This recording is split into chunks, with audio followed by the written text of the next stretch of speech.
Hello and welcome to Cooking the Books with Heather. On this episode, we're going to be making spicy green coleslaw from Tanya Holland's Brown Sugar Kitchen cookbook.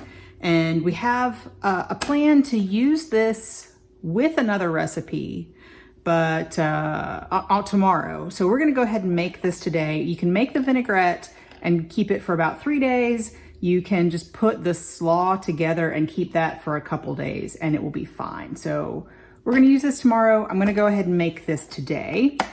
And to make the vinaigrette, this is a vinaigrette-based sauce on the coleslaw, not a mayonnaise creamy coleslaw.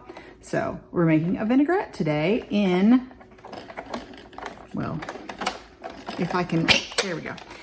In a blender or a food processor. This is going to be a very vegetable heavy vinaigrette. So we are adding a bunch of vegetables in here to flavor this. I have some jalapeños. I have de-seeded or taken most of the seeds out and gotten the membranes out because I'm hoping that it won't be too spicy for my children to eat. I'm looking for just a little bit of that jalapeno flavor and a tiny bit of spice. We have some whole garlic cloves that have just been peeled. And then we have some red onion that I've just chunked up. So we're putting that just all in the blender, and we're going to add some red wine vinegar. This is just plain red wine vinegar, nothing special. And then we're going to add some salt, just a little bit of salt here. This is kosher salt, which is what she calls for in the recipe. And let's see. And we go ahead and put the oil, all of the oil in here. She calls for canola oil. I am using avocado oil. It's very neutral flavored and it happens to be what I have. I don't usually keep canola oil. It goes rancid. It tastes bad to me really fast. So it's not something I keep in the house. So I use other neutral flavored vegetable oils instead of canola oil. And so we're just going to just process it until smooth. I think I'm going to use the puree setting on my blender. So here we go. I still see a few things sticking to the side, and I'm going to just kind of take a look and see if it's as smooth as I'd like. It's pretty good. I'm going to process it just a little bit more, and then we'll call it done. Okay. We're just going to call this done. And I'm going to put this in my refrigerator to wait until I'm ready to put everything together. And like I said, this can sit there for about 3 days before you put it together and it'll be fine. I'm gonna try and find room in my refrigerator for it. So we'll be back when we put the slaw all together. So it is much later the same night that I made the vinaigrette for my coleslaw, and I'm ready to put it all together so we can eat it tomorrow. So I've already cut up 3/4 of my cabbage. This was the smallest headed cabbage I could find. So she calls for a small green cabbage. I weighed it just because I was curious. It was about 3 pounds. So before I, trimmed anything. So what I do was just going to show you sort of how I cut the cabbage for this kind of thing. And I've already quartered it, so I did 3/4 of the work already. And so you cut it in half through the root end, and then you cut it in half again, also through the root end, and then just cut off the core. So you see this sort of part is the core. You can eat that part, generally don't. And then what I do is I don't like really long shreds of cabbage just because they kind of fall all over the place. So I kind of cut this quarter in half. So we have 1/8 now. And I'm supposed to cut this into 1/8 inch or 4 millimeter shreds. So I just sort of start from the tip and cut it sort of as thinly as I can. I don't know if that's 1/8 inch or 4 millimeters, but I do it as thinly as I can with my knife. I've tried shredding cabbage on in a food processor doesn't work very well. You end up really with the sort of chopped cabbage. If you want chopped cabbage, it's perfectly fine, but not so much for shreds, in my opinion. So, but there may be part of a technique that I'm not getting right there. So if you know exactly how to get good shreds out of a food processor, let me know in the comments down below.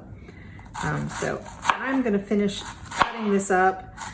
Sometimes, so at this point, I sometimes kind of turn it over, turn it sideways, however I feel it is stable for me to cut. And when it starts making me annoyed, I kind of change my tactics here.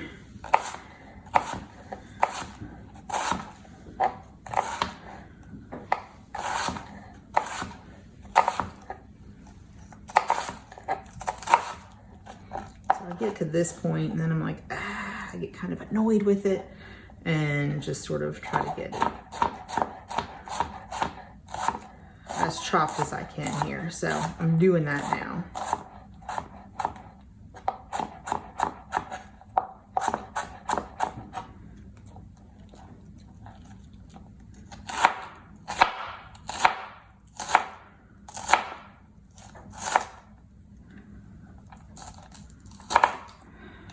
Okay, into the huge bowl I go, where I already have half of my red onion, but I was going to show you what I do with that.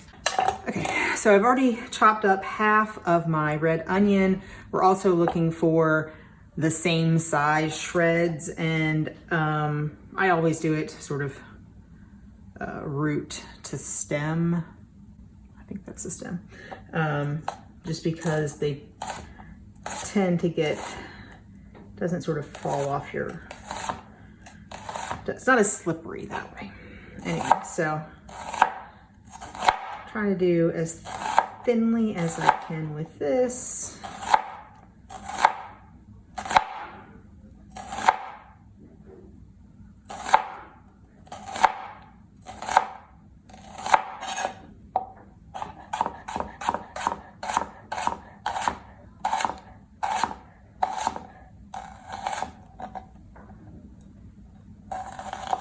Okay, so that is all of that, and this is a huge batch of coleslaw. The only other thing I need to chop, so I need some fresh cilantro, and I happen to have some right here that's already been chopped sort of part way, and I measured it, and it seems to be almost exactly the right amount. So I am just going to chop this a little bit more so I don't have quite as many large pieces as were in here. Love the way cilantro smells. If you don't like cilantro, I'm sure you can leave it out.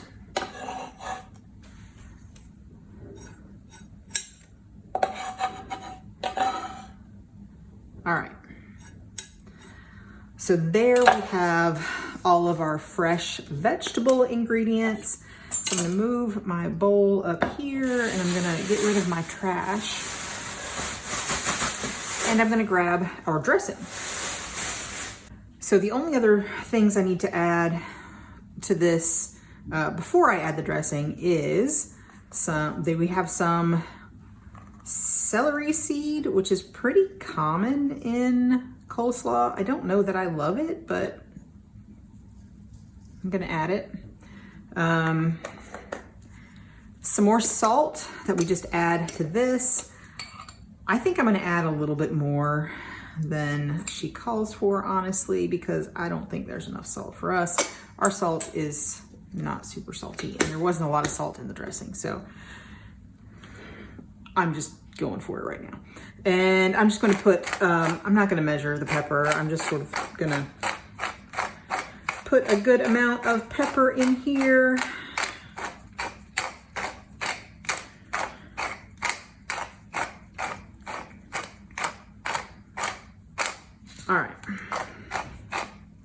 we'll call that good. And now I'm going to put all of our vinaigrette on here. This is the vinaigrette that we made earlier in the blender. It hasn't separated too badly. There's a little bit of oil on top, but it's mixing in pretty well. But I'm gonna just pour this all over, and I hope that it will cover nicely. I think it'll be fine. It's a lot of dressing.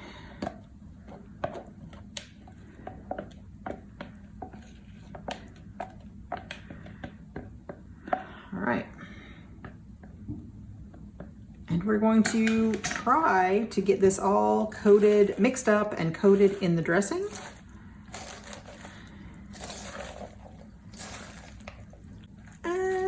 Pretty well mixed. It looks like there was plenty of dressing for the amount of cabbage and everything else that I had, so that's great. And this is really it for the spicy green coleslaw. I'm gonna find a bowl, something that I can put this in my refrigerator to keep it overnight. She does say to serve this immediately, or if you're going to keep it, you can keep it for about 2 days. But you want to bring it sort of back up to room temperature before you eat it, because it's just not as good when it's super cold. So that is it. And we'll let you know what we think about it in just a minute.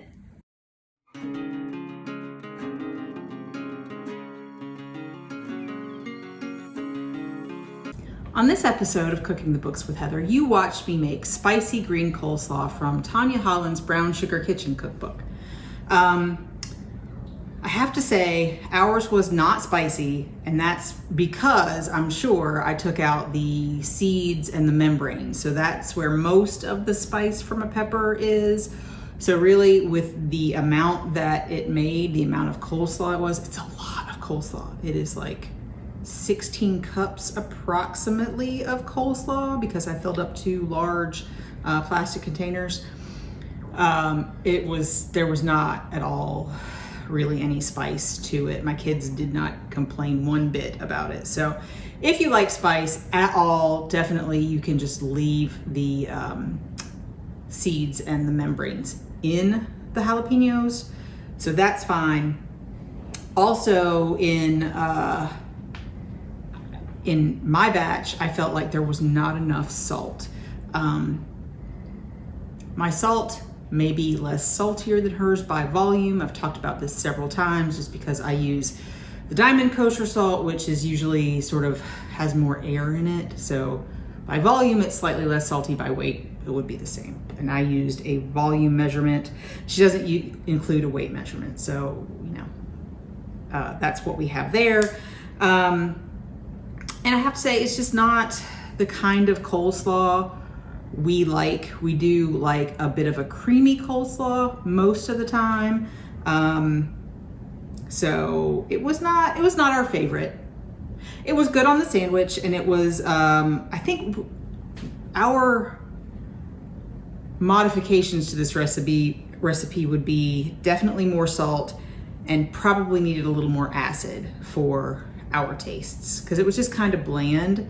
Maybe the extra spice would have helped that some, but I think it definitely would have still needed more salt. So take that as you will. If you like spicy coleslaw, I would make this, but leave in the seeds and membranes for the jalapeno. And other than that, it was pretty easy to make. You got to use a blender or a food processor to mix up all the veggies and make that vinaigrette. And that made it a nice thick vinaigrette. And it didn't separate too badly when we kept it in the refrigerator sort of over the course of the day before we were ready to put it all together. So that was good. Yeah, it was pretty easy. And if it's something you think you would like, you should try it. And let me know what you think in the comments down below. So if you enjoyed watching me make this, please give me a thumbs up, hit the subscribe button, and come back and watch me make something else next week.